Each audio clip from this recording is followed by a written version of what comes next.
Hi, I'm Danny Brown, the associate pastor at Toledo First Baptist Church, and I'm going to talk with you today a little bit for our midweek message. I hope that you get a chance to come by the church this weekend on Sunday. We're going into week 2 of our study of Colossians.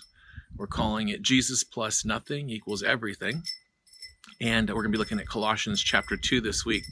I was thinking today about a trip that I took really early on in my ministry, back maybe 15 or even 20 years ago.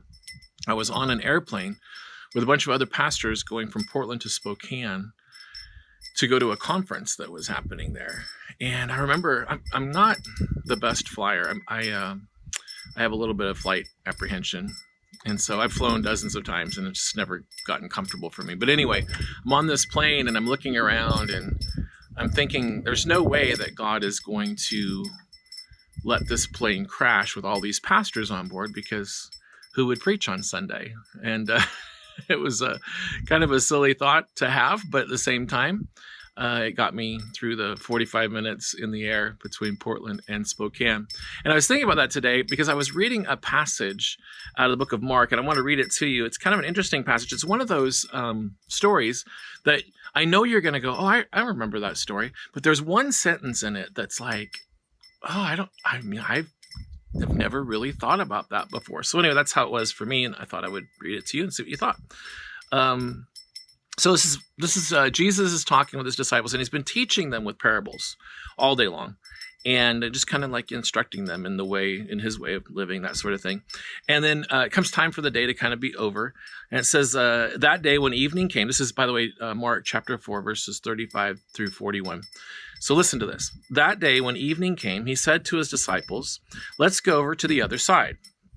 So leaving the crowd behind, they took him along just as he was in the boat. And this is the sentence that I've never really thought about before. It says, there were also other boats with him. So that's interesting. Okay.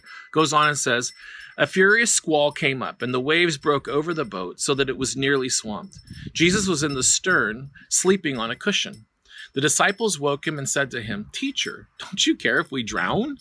He got up, rebuked the wind and waves, and said, "Quiet, be still." Then the wind died down, and it was completely calm.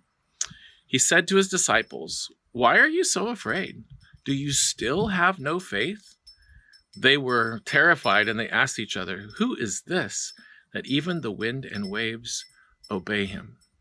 And so I was looking at that passage, and I was thinking about, this is a story that we got taught in Sunday school. But, I always look at passages like this and try to find, is there something here that I haven't looked at before?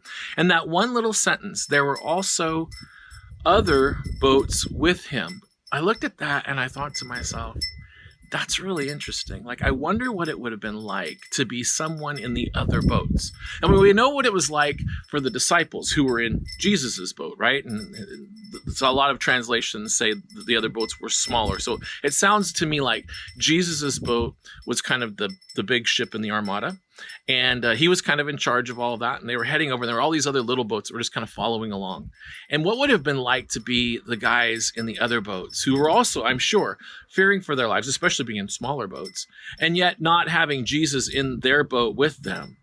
It made me wonder, like, what did they think? And then especially, what did they think when all of a sudden, they're like straining at the oars, or they're trying to keep their boat afloat, and all of a sudden the torrent and the wind and waves just stop and everything becomes perfectly calm. What would be like for them? I mean, that had to have been just an amazing and crazy experience. But what's interesting to me is that Jesus was in charge of the whole armada on the sea that night. And all the other ships were kept safe by his presence. And that's how it oftentimes feels in my life. There's always storms, right? And every once in a while you get a nice day like today where it's just beautiful and sunny and everything seems relatively peaceful. But there's something brewing. You just know there is. Someone once said, you're either going into a storm, in the middle of a storm, or coming out of a storm. And I think that that's a lot of times really true. Jesus promised that storms would come. I mean, he said, a servant is not greater than his master. So if they persecuted me, they're going to persecute you too.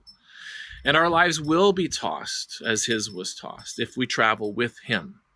I mean, this world was rough on Jesus. And, it continues to be rough on Jesus. And I just kind of learned that this week. I was reading that passage where Saul was, on his road to Damascus, and Jesus shows up with a blinding light. And what Saul was doing was he was going to Damascus to persecute Christians, to literally arrest them and charge them with crimes, and possibly they would be put to death. I mean, this is what Saul's life was about.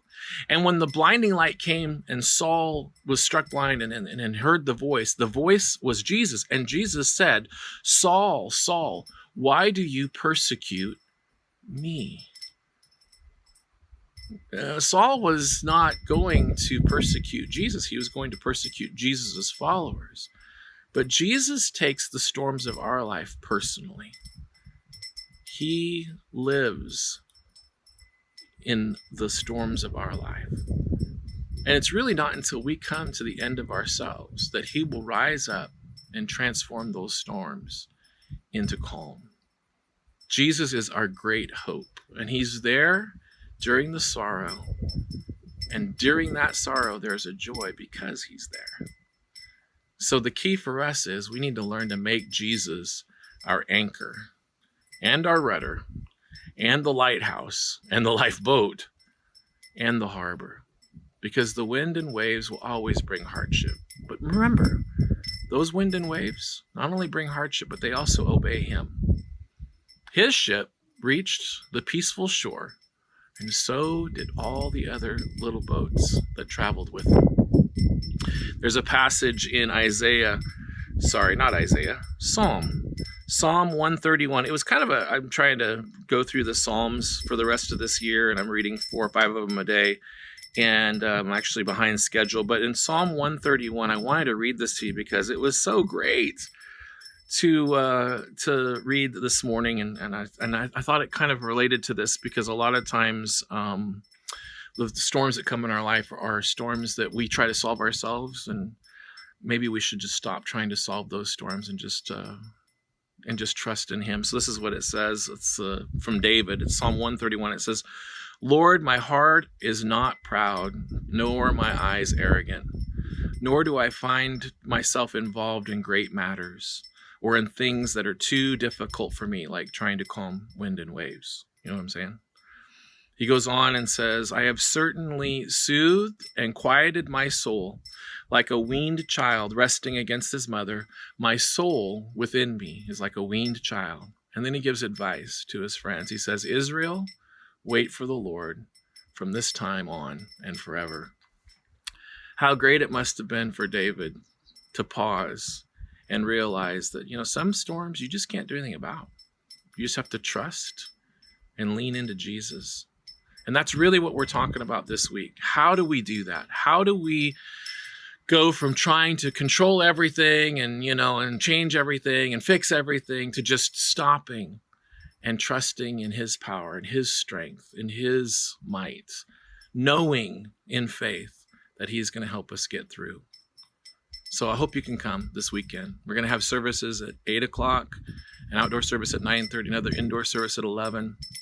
It'll be great to see you there. I hope you can come.